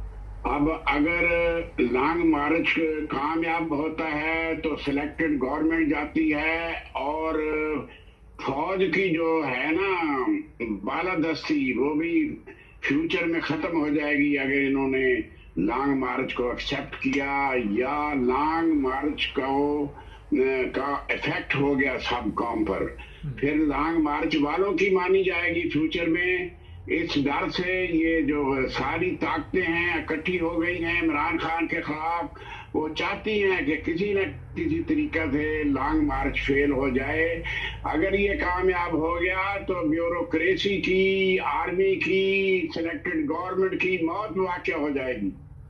राना साहब, ये बताइए कि आज तक जो कुछ भी पाकिस्तान में हुआ उसकी जिम्मेदार आर्मी को कहा जा रहा है, जजों को कहा जा रहा है, उलमा को कहा जा रहा है, जगीरदारों को कहा जा रहा है, और ये भी बताया जा रहा है कि मुल्क किनका है, गरीब तो वहाँ पे कीड़े मकोड़े हैं, जिसको मर्जी उठा लो, जिसको मर्जी मार दो। तो ये आप देख रहे हैं कि लोगों के जो अंदर शऊर पैदा हुआ है हालात देख के कुछ तब्दीली लाएगा? इंशाल्लाह तब्दीली आएगी। लोगों को अवेयरनेस हो गई है। ये जो ISI के बड़े थे, इन्होंने प्रेस कॉन्फ्रेंस की है। इन्होंने जब क्यों नहीं की ISI ने कॉन्फ्रेंस, जब अयूब खान ने मार्शल लगाई थी, जब फातिमा जना को गद्दार कहा था, जब बेनजीर का कत्ल हुआ था, जब याहिया खान ने मार्शल लगाया था, जब उसके बाद जियाउल हक ने मार्शल लगाया था, उस वक्त क्यों नहीं इन्होंने प्रेस कॉन्फ्रेंस की? अब क्यों जरूरत पड़ी है? फिर मुशर्रफ ने मार्शल लगाया, उस वक्त ISI ने क्यों नहीं कहा ये प्रेस कॉन्फ्रेंस की? अब इनकी जड़ों में पानी फिरने लगा है, इसलिए ये बोल रहे हैं सारा किया धरा आर्मी का है। ये 75 साल से हमारे मुल्क को लूट रही है।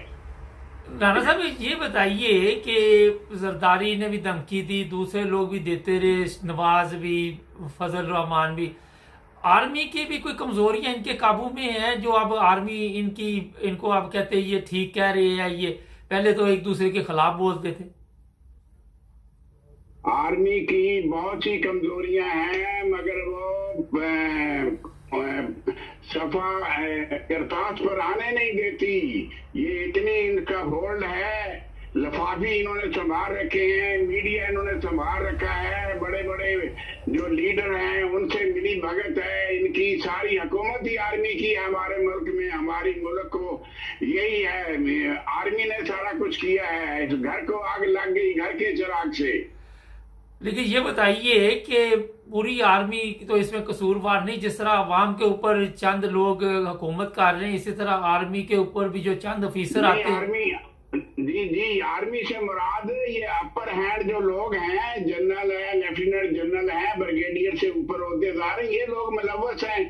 आम सिपाही तो मुहिब्बे वतन है, सूबेदार तक या लेफ्टिनेंट तक, ये तो सारे मुहिब्बे वतन। इनको तो पता ही नहीं कि ऊपर क्या हो रहा है, ये हिंद मार्शल वाइस पर चल रहे हैं। मैं सारी फौज से मुराद यही लेता है जो करप्ट अनासर हैं, जो मुल्क की दौलत को खा रहे हैं, मुल्क के सिस्टम में मुदाखलत करते हैं। ये मैं उनकी बात कर रहा हूँ, फौज का कसूर नहीं है, निचले तबके का।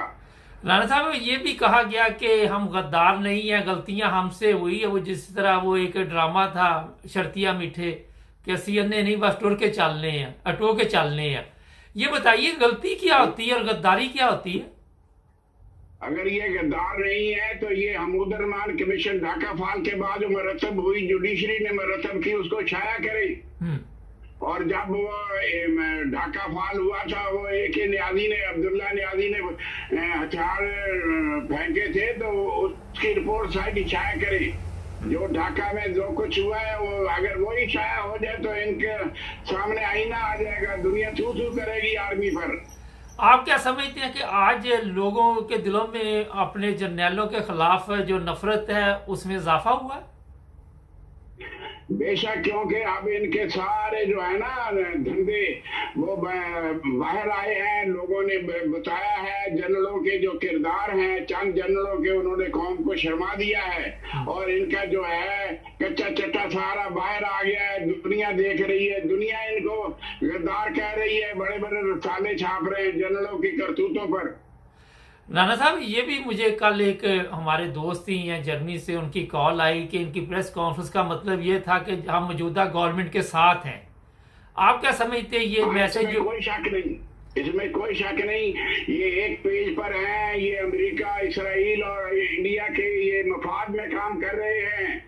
इन्होंने 71 की जंग हारी है, 65 की जंग हारी है, कारगिल की जंग हारी है। क्यों नहीं उस पर ये बयान देते, उस पर क्यों नहीं किताब छापने देते? अगर कोई छापता है तो उसको बंद कर दिया जाता है। नहीं, अगर जंगे इन्होंने हारी है तो ये अपने लोगों पे पकड़ पकड़ कर सिर्फ जुल्म करने के लिए बैठे हुए हैं और अपने लोगों के टैक्स पे जिंदा रहते हैं और अपने जी जी, अपना पेट भरने के लिए, अपने औलादों का मुस्तकबिल बनाने के लिए ये जिंदा है। ये कौम मुहिब्बुल वतन नहीं है। ये उन अनासर में से लोग हैं जिन्होंने पाकिस्तान के क़याम की मुखालफत की है। ये उलवाए सू की औलादें भी हैं इनमें शामिल। अच्छा, आप समझ रहे हैं कि ये जो लॉन्ग मार्च है ये इसमें खून खराबा होगा? जिस तरह इमरान खान के एक दो साथी भी जो हैं वो गद्दार निकल आए हैं। इससे पहले एक बड़ा अहम सवाल है, जनाब, एक दो साथियों से कुछ नहीं होता, सारी कौम उनके साथ खड़ी है और ये खून खराबा जरूर होगा। अगर आर्मी और सिलेक्टेड गवर्नमेंट ने कोई बात ना मानी, इलेक्शन की डेट ना दी, तो खून खराबा यकीनन होगा। ये इस्लामाबाद को मिलिया मेट कर दिया जाएगा। अवाम के समंदर के आगे कौन खड़ा होता है? तारीख में आज तक कौन खड़ा हुआ है अवाम के समुद्र के सामने? आप क्या समझते हैं? ये भी इतला है कि इन्होंने प्रोग्राम बनाया हुआ है कि अगर कंट्रोल से बाहर हो गया, 200-400-500 बंदा फड़का दिया तो हम फिर मुल्क छोड़ के भाग जाएंगे, और इस्लामाबाद एयरपोर्ट पे ये बकायदा तौर पर इतला दे दी गई है। 2 त्यारे भी खड़े हैं इस्लामाबाद एयरपोर्ट पर, 2 त्यारे तैयार खड़े हैं जिनमें इन्होंने भागना है। ये भागने से पहले कंप्रोमाइज कर लेंगे और इमरान खान की बात को मान लेंगे। इमरान खान तो अभी गुजरात भी नहीं जाएगा तो पहले ही काम हो जाएगा इनका, क्योंकि ये समंदर आ रहा है ठाके मारता हुआ, बगैर किराए के, बगैर कहने के लोग निकल रहे हैं। नौजवान जाग पड़ा है। राणा साहब, एक चीज बताइए कि आर्मी तो दूसरे मुल्कों के लिए लड़ाई के लिए ये अपने लोगों के ऊपर जिस तरह तशद्दुद करते हैं, पुलिस पकड़ के लेके आती है, मुझे ये समझ नहीं आई बात की। असल में देखिए, वहां तसल्लुत हमारे मुल्क में आर्मी का है और आर्मी का था और आर्मी का रहेगा जब तक ये लॉन्ग मार्च कामयाब नहीं हो जाता। सिलेक्टेड गवर्नमेंट की क्या ताकत है? वो क्या कर सकती है आर्मी के बगैर? आर्मी है, पोस्ट बनाई कर रही है, सारे डिपार्टमेंट में मुदाखलत आर्मी की है। सारे डिपार्टमेंटों में जो सिलेक्शन होती है, जो नॉमिनेशन होती है, जुडिशरी की होती है, इंतजामिया की होती है, पहले वहां से मंजूरी ली जाती है। सारी आर्मी चला रही है हमारे मुल्क को। राणा साहब, ये अदलिया का आप क्या हालात देख रहे हैं, क्या हशर देख रहे हैं? मैं तो बहुत बुरा हशर देख रहा हूं इस अदलिया का, मौजूदा का। अदलिया गुलाम इब्ने गुलाम है। जुडिशरी की अदलिया आर्मी की तरफ से सिलेक्शन होती है तो जज बनता है। वो देखा नहीं था, कई जज उतार दिए गए हैं, कई इंतजामिया के सेक्रेटरी उतार दिए गए हैं, कई लोगों को सिर्फ उनका कागजों में दर्ज नहीं होता नाम, आर्डर वहीं से वर्बली आता है और उस पर अमल होता है। ये माइट इज राइट चल रहा है। ये आर्मी गलत जगह पर चल पड़ी और इसने मुल्क को बदनाम कर दिया है, खराब कर दिया है और सिस्टम ऐसा आ गया है कि अब ज्यादा मुहिब्बुल वतन जो है खत्म हो गए हैं। अब गद्दार पैदा हो रहे हैं हमारे मुल्क में। राणा साहब, आप समझते हैं कि आर्मी भी गोली चलाएगी इमाम पर? हाँ, कोशिश करेगी थोड़ी सी गोली चलाने की और आवाम भरपूर कायम रहे तो हट जाएगी पीछे, नहीं तो ये गिरेबान से अवाम रहते, अवाम इनको गिरेबानों से पकड़ेंगे। एक ब्रेक का कहा जा रहा है। राणा साहब साथ ही रहिए। नाज़रीन, एक ब्रेक लेते हैं, ब्रेक के बाद आपकी खिदमत दोबारा हाजिर। राणा साहब, आपने कहा कि आर्मी गोली चलाएगी औरतों और बच्चों के ऊपर, और इसी तरह इस्लामाबाद पुलिस भी गोली चलाएगी या आंसू गैस फेंकेगी। उसके बाद पाकिस्तान में खाना जंगी का खतरा है। बिल्कुल खाना जंगी का खतरा है। अगर लॉन्ग मार्च की बात ना मानी तो खाना जंगी जरूर होगी, और ये आखिरी होगी और ये पहली होगी। और इन अवाम ने अपना हक छीन कर लेना है। इस तरह अवाम को ये कुछ नहीं देते, ये महल्लों में बैठे हैं और अवाम पिस रही है महंगाई में, टैक्स अवाम दे रही है और खा ये रहे हैं फौज और इंतजामिया और सिलेक्टेड गवर्नमेंट। राणा साहब, अरशद शरीफ की थोड़ी सी बात कर लें कि ये आके रोजाना इन्हें प्रेस कॉन्फ्रेंस करनी पड़ रही है आर्मी वालों को, और जो जाहिर ये हो रहा है कि कुछ इनका भी उसमें हिस्सा है इस कारनामे में, जो कारनामा अंजाम दिया गया। आप क्या समझते हैं कि इनको क्यों अब मुसीबत पड़ी हुई है?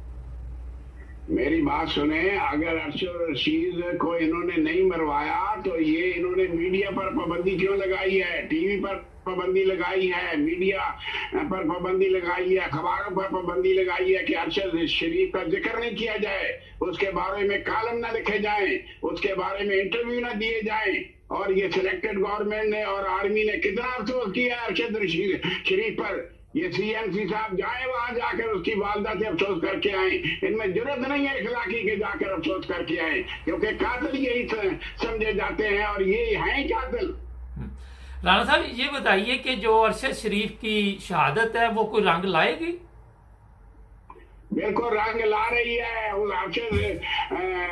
अरशद शरीफ ने अपने खून से इस लॉन्ग मार्च को सेंचा है और लॉन्ग मार्च इंशाल्लाह कामयाब होगा और कौम में एक तब्दीली आएगी कि दयानतदारी आएगी। ये सारे बददयानत की सब लपेट दी जाएगी। राणा साहब, ये बताइए कि अरशद शरीफ की शहादत के बाद कौम में मौत का खौफ खत्म हो गया? बेशक, इसमें कोई शक नहीं है। हमारे लोग पहले भी गाजी थे, अब भी गाजी हैं। ये शहीद भी हैं और गाजी भी हैं। ये किसी चीज से नहीं डरते, सिर्फ इनको एक रहनुमा की जरूरत है। रहनुमा आए, एक रहनुमा इनको मिल गया है और ये फतह की तरफ बढ़ रही है। कौम को 75 साल में धोखा दिया गया है, कौम को पस्ती में रखा गया है, कौम के अज़ाइम और हैं और पसे पर्दा कुछ और गद्दार काम और कर रहे हैं। राणा साहब, एक बड़ा अहम इस वक्त मसला चल रहा है कि आप क्या समझते हैं कि कहीं गवर्नमेंट जो पंजाब की है वो साथ तो नहीं छोड़ जाएगी? नहीं, सिलेक्टेड गवर्नमेंट तो भाग जाएगी। आर्मी ने डील करनी है, आर्मी ने सारी बात करनी है, सभी बात मंडे चढ़ेगी, क्योंकि उसमें दम नहीं है, इखलाकी पोजीशन नहीं है। सिलेक्टेड गवर्नमेंट में तो उनका इखलाकी मकाम ही कुछ नहीं है, सारे चोर डाकू हैं। राणा साहब, मार्शल लॉ ये बाजवा लगा सकता है या इसमें ये दम नहीं है कि मार्शल लॉ लगाए? नहीं, मार्शल लॉ भी लग सकता है इस सूरत में कि 3 महीने का मार्शल लॉ लगाए और 3 महीने में इंतखाब कराकर परे हो जाए। अमकान है, मार्शल लॉ का भी अमकान है कि इमरान खान को कंट्रोल करने के लिए और कोई रास्ता नहीं है इनके पास, या उसके मुतालबात माने या फिर अगर ज्यादा फरार हासिल करना तो मार्शल लॉ लगाएं। मार्शल लगाने के बाद भी इंतखाब ही होने हैं और कोई हल नहीं है। गली गली में शोर है। लेकिन आप क्या समझते हैं? इंतखाब हो जाए, क्यों नहीं होते इंतखाब? ये सिलेक्टेड गवर्नमेंट चोरों को देकर मुल्क को बर्बाद कर दिया गया है, मुल्क को डिफॉल्ट की तरफ लाया जा रहा है। राणा साहब, अगर ये मार्शल लॉ लगाते हैं तो कौम ये मंजूर कर लेगी कि हम मार्शल लॉ या सख्ती करेंगे ये लोग जिया की तरह? नहीं, माशाल्लाह और रंग का होगा, लाइट माशाल्लाह होगा, सिर्फ इस सूरत में कि मजबूरी में अमेरिका से बातचीत करके ये लगाएंगे कि हम माशाल्लाह लगाकर सिलेक्टेड गवर्नमेंट को भगा देते हैं और इंतखाब करा देते हैं, ऐसा आएगा। ऐसा माशाल्लाह नहीं आएगा कि जो लोगों पर गोली चलाई जाए। अगर लोगों पर गोली चलाई गई तो अवाम के पास भी इतना असला है कि फौज को भी मारेंगे लोग। राणा साहब, ये बड़ी अहम बात की पंजाब और केपी की इस वक्त गवर्नमेंट जो है वो इमरान खान के हक में है, तो कल को अगर खाना जंगी होती तो असला निकलेगा बाहर? बिल्कुल असला निकलेगा।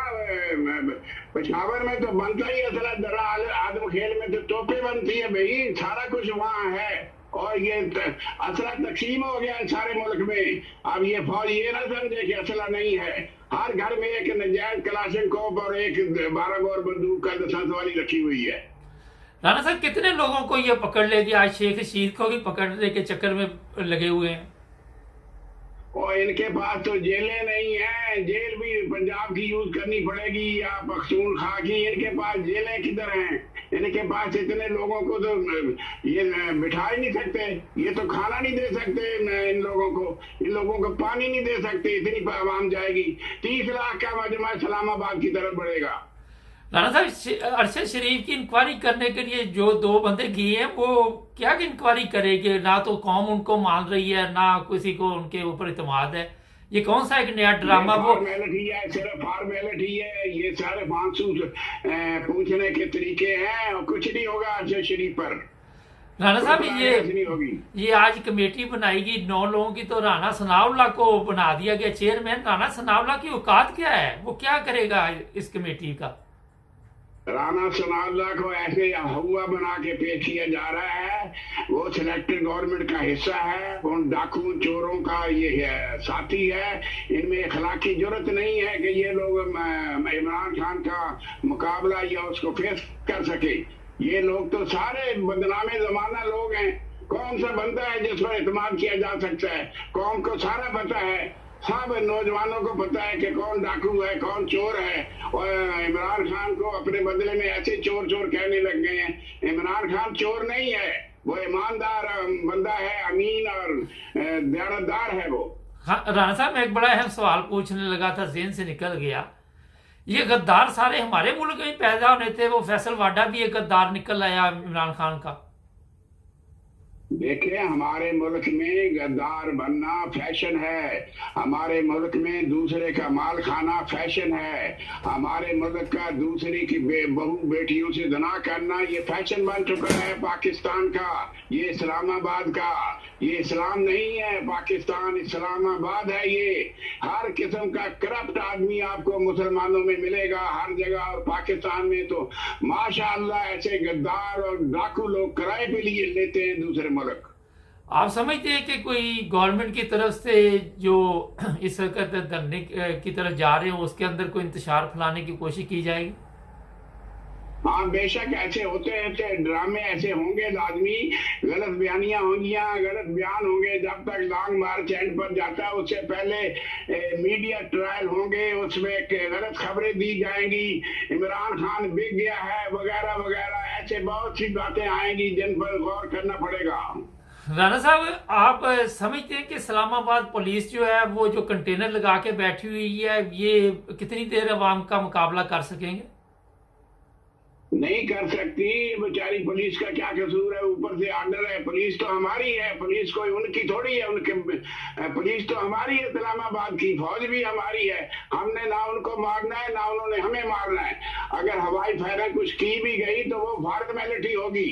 अवाम को नहीं मारते। ये सिर्फ इनका दिमाग है सिलेक्टेड गवर्नमेंट का। आप क्या समझते हैं कि हो सकता है कि अंदर से कोई पुलिस वाले इमरान खान का भी साथ देंगे? नहीं नहीं, पुलिस वाले और रिटायर फौजी और फौजी लो लेवल के सारे लोग इमरान खान के साथ है। एक राय है हमारी सबकी, ये लोग बाजार जो मुलाजिम है नाम नहीं ले सकते, मगर अंदर से हमदर्दियां इमरान खान के साथ हैं। सारी टोटल 90% अवाम थी। राणा साहब, यहाँ लंदन में भी एक मेला लगा हुआ है रोजाना नवाज शरीफ के घर के बाहर। ब्रिटिश गवर्नमेंट की बहुत बड़ी बहादुरी है कि ये बर्दाश्त कर रही है। नहीं, बहादुरी नहीं है, ये यहाँ हकूक दिए जाते हैं अवाम को, अवाम का हक है ये। कल शायान को भी पकड़ा गया है, मगर ये पुलिस पाकिस्तानी पुलिस तो नहीं है ना पैसे लेकर ये करेगी। ये तो हर बंदे को राइट देती है, उसका हकूक है हर बंदे को। ये पाकिस्तान नहीं है, ये बरतानिया है। बहुत शुक्रिया राणा साहब। Okay, thank you. नाज़रीन, अगर आज नहीं तो कभी भी नहीं, निकलो पाकिस्तान की खातिर। इन लोगों से अगर आपने जान छुड़ानी है तो आज आपके पास मौका है। ये आपको जीने नहीं देंगे, ये आपको मरने भी नहीं देंगे, तड़पा तड़पा के मारेंगे। ये पाकिस्तान के दुश्मन है, ये पाकिस्तानी अवाम के दुश्मन है। हमने तो इन्हें इसलिए तैयार किया था कि ये दुश्मन का मुकाबला करेंगे, मगर दुश्मन का मुकाबला तो आज तक ही नहीं कर सके। अपने लोगों पे तशद्दुद, और इतना तशद्दुद कपड़े तार। ये जितने भी लोग इसमें मुलव्वस हैं उन्हें सजा होनी चाहिए, और जो अदलिया इस वक्त खामोश है इनका हिसाब भी अवाम को करना होगा।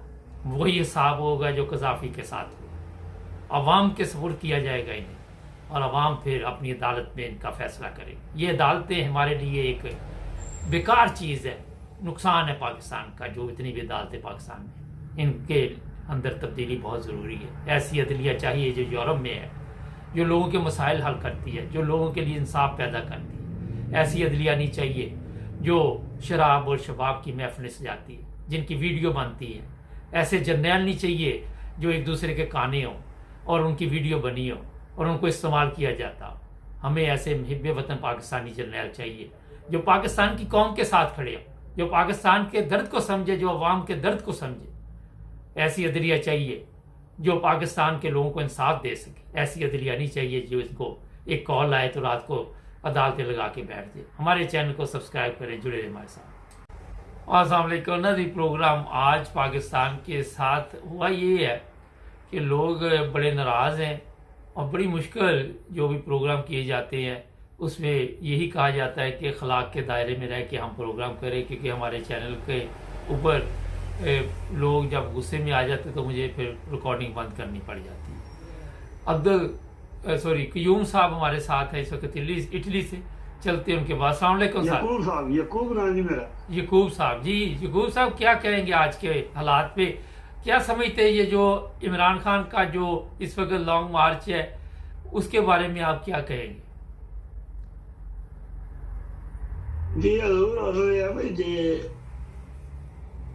बार बार लोग रोज गल्ला करते हैं, इमरान खान साहब भी करते हैं। अर्ज है भाई, जे इमरान खान तो जरूरत नहीं है, क्योंकि जेडे ना लीडर ये सदियां बाद पैदा होते हैं। इमरान जो शहीद हो गया अरशद शरीफ, यकीन करो मैं पूरी रात परसों नहीं सुता, ते ना मेरी अखा जो अथरू खत्म हुए। मेरी कोई बरादरी नहीं, मेरा कोई रिश्तेदार नहीं, लेकिन एक मुहब्बे वतन पाकिस्तानी मेरा भरा सी, मेरा छोटा भरा सी। मैं समझा मेरा सक्का भरा शहीद हो गया जी। ते मेरे दिल में इन्नी की तकलीफ हुई है, मैं बीमार बंदा, तो मैं घर की भी आदि क्यों इदा टेंशन लैन दे, अगर तेरा अटैक, मैं जे मेरा अटैक हो जाए मैं तो खा ला बैठा, ते मैं अरशद शरीफ नहीं बन सकता, लेकिन मैं ओदी शहादत नूं जिहड़ा ना महसूस करना कि मेरा भरा सी छोटा मुहब्बे वतन पकड़े गल तो बंदे सदियां बाद पैदा होंदे ने। जवेद साहब जी, इमरान खान जिहड़ा उन्होंने कोई दौलत दी भुख नहीं, किसी चीज दी कोई रब ने इज्जत भी दित्ती है, दौलत भी दित्ती है, शोहरत भी दित्ती है, ओदी पाकिस्तान वास्ते लगे। अगर कोई बंदा अज घरों बाहर ना निकलिया, पूरे पाकिस्तान को बंदा घर रह गया जिहड़ा मर्द है, ते फिर कोई 100 साल इंतजार करो, फिर ये दरिंदे ही रहणगे। पर मेरा ईमान है भाई ना दरिंदा आखिरी टाइम आ गया, जुल्म बढ़ता है तो मिट जाता है। जिहड़ा इन्हां जुल्म कीता है, इन्हां बड़ा जुल्म कीता है। इन्हां बुढ़े बंदे याद मीर वर्गे ते आल स्वाति वर्गे बंदे नंगे करने वाला पता नहीं कौन आ गए। ये साडे पाकिस्तान च बीमारी है, जितने गद्दार अक्सरियत पैदा होए ना पंजाब च पैदा हो, ਉਹ ਨਾ ਫਰੰਟੀਅਰ 'ਚ ਨਾ ਆਜ਼ਾਦ ਕਸ਼ਮੀਰ 'ਚ ਨਾ ਦੂਜਿਆਂ ਨੂੰ ਸਭ ਨਾਲੋਂ ਗੱਦਾਰ ਬਹੁਤੇ ਪੈਦਾ ਹੈ।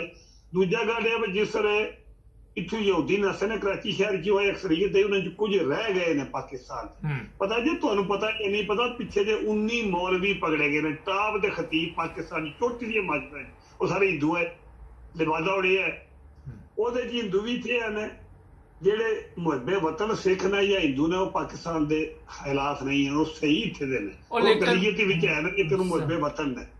ਲੇਕਿਨ ਕੁਝਾਂ ਨੇ ਲਿਬਾਸ ਉੜੇ ਹੈ, ਕਈਆਂ ਨੇ ਆਪਣਾ ਬਦਲਣਾ ਉਹ ਬਦਲਿਆ, ਉਤੋਂ ਜ਼ਾਹਿਰ ਪਾਕਿਸਤਾਨੀ ਨੇ ਮੁਹੱਬਤ ਕਰਦੇ ਨੇ ਮੁਸਲਮਾਨ ਨੇ, ਲੇਕਿਨ ਨਾ ਮੁਸਲਮਾਨ ਨਾਲ ਕੋਈ ਤਲਕ ਹੈ, ਨਾ ਉਹਨਾਂ ਦਾ ਇਸਲਾਮ ਨਾਲ ਕੋਈ ਤਲਕ ਹੈ, ਨਾ ਕੋਈ ਪਾਕਿਸਤਾਨ ਨਾਲ ਤਲਕ ਹੈ। ਉਹ ਇੰਪੋਰਟੈਂਟ ਨੇ, ਉਹ ਆਰਮੀ 'ਚ ਨੇ, ਖਾਓ ਅਦਾਲਤਾਂ ਵਿੱਚ ਨੇ, ਖਾਓ ਪਾਕਿਸਤਾਨੀ ਅਵਾਮ ਦੇ ਹਰ ਅਦਾਰੇ 'ਚ ਨੇ ਉਹ, ਲੇਕਿਨ ਉਹਨਾਂ ਦਾ ਇਸਲਾਮ ਨਾਲ ਜਾਂ ਪਾਕਿस्तान ਨਾਲ ਕੋਈ तलक नहीं। अल्लाह ताला पाकिस्तान ਨੂੰ ਉਹਨਾਂ ਤੋਂ ਪਾਕ करे।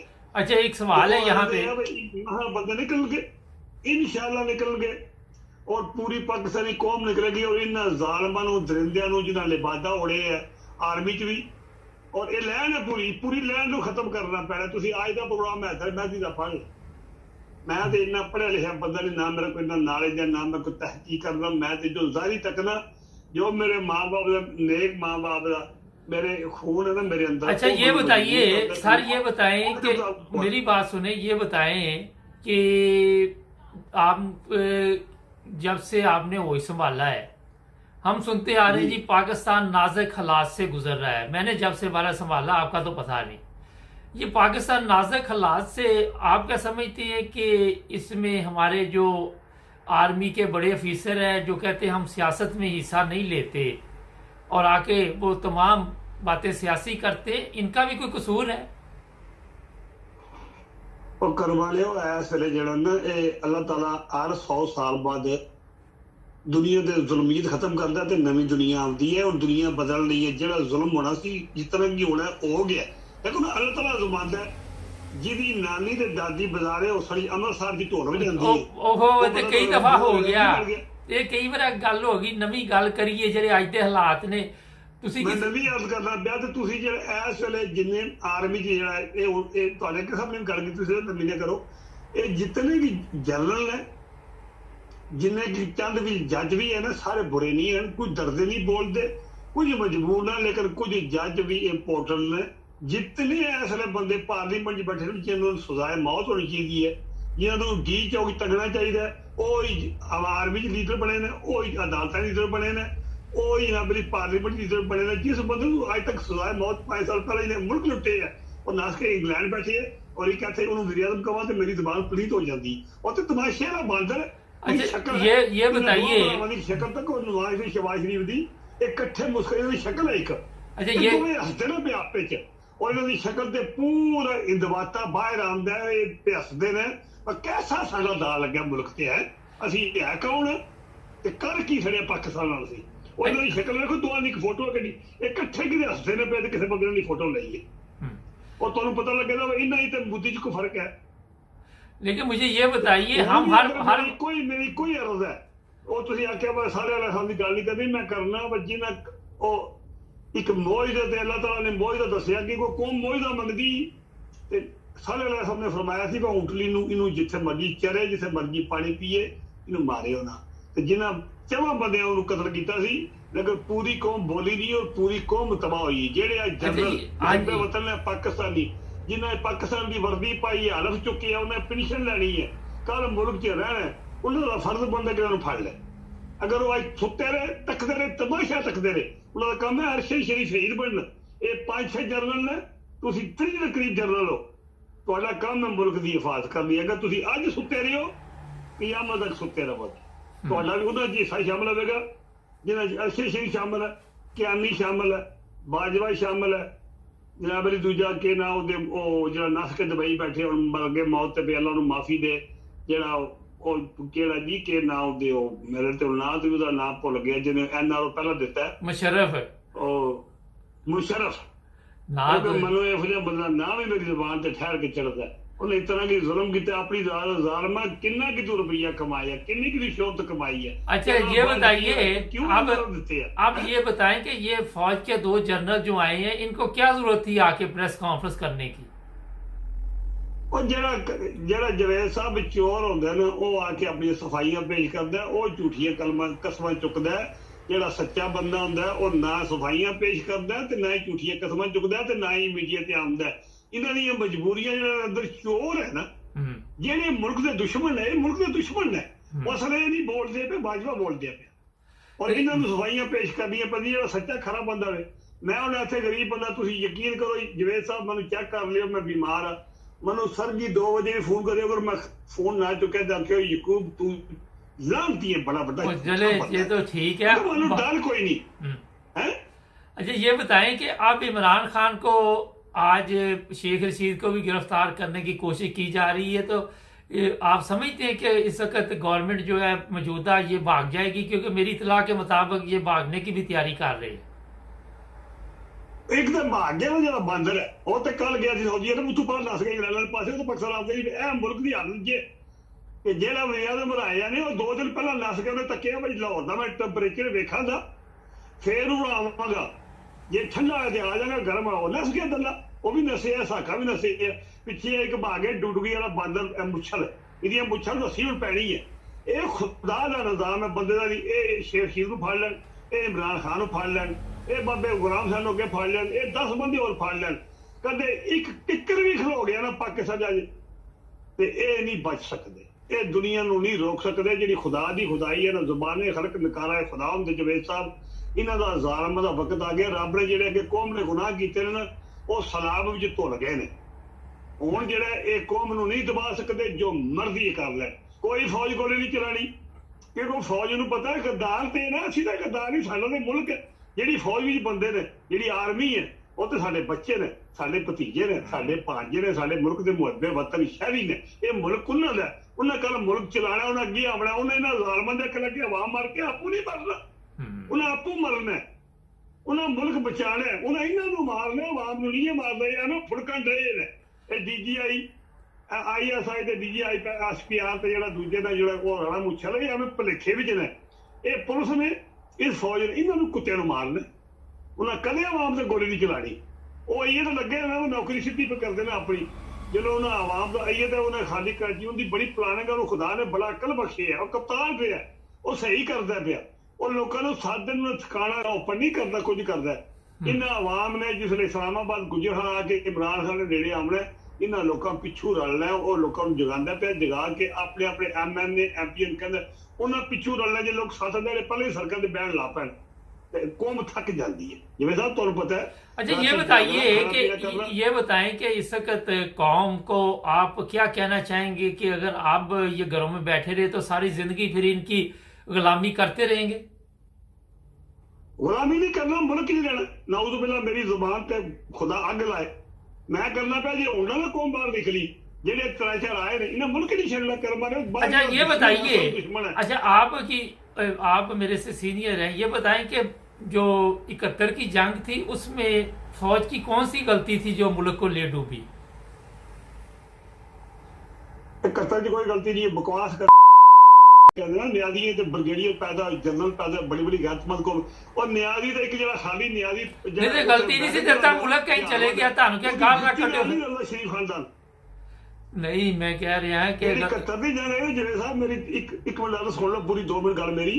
71 ਦੀ ਜੰਗ ਦੇ ਹਾਲਾਤ ਹੋ ਰਹੇ, ਰਾਹ ਸਮੁੰਦਰ ਪੈਂਦੇ ਆ, ਸਫ਼ਰ ਲੰਮਾ ਆ, ਰਾਹ ਲੈ ਕੇ ਰਸ਼ੀਆ ਨੇ ਆਪਣਾ ਜਹਾਜ਼ ਖਲਵਾ ਦਿੱਤੇ ਆ, ਉਧਰੋਂ ਇੰਡੀਆ ਨਾਲ ਆ ਬੰਗਲਾਦੇਸ਼ ਦੇ, ਉਧਰੋਂ ਰਸ਼ੀਆ ਨਾਲ ਆ ਇੰਡੀਆ ਦੇ, ਔਰ ਉਧਰੋਂ ਸਾਰੀ ਫੌਜ ਕਾਬੂ। ਜਿਹੜੀ ਫੌਜ ਰਹਿ ਗਈ ਥੋੜੀ ਬਹੁਤ, ਨਬੀ ਪਾਕ ਦਾ ਫਰਮਾਨ ਹੈ ਕਿ ਮੁਸਲਮਾਨ ਨੂੰ ਉਦੋਂ ਜੰਗ ਨਹੀਂ ਕਰਨੀ ਚਾਹੀਦੀ ਜਦੋਂ ਇਹ ਨਾ ਸਮਝੇ ਕਿ ਮੇਰੀ ਫੌਜ ਦੁਸ਼ਮਣਾਂ ਤੋਂ ਤਗੜੀ ਹੈ।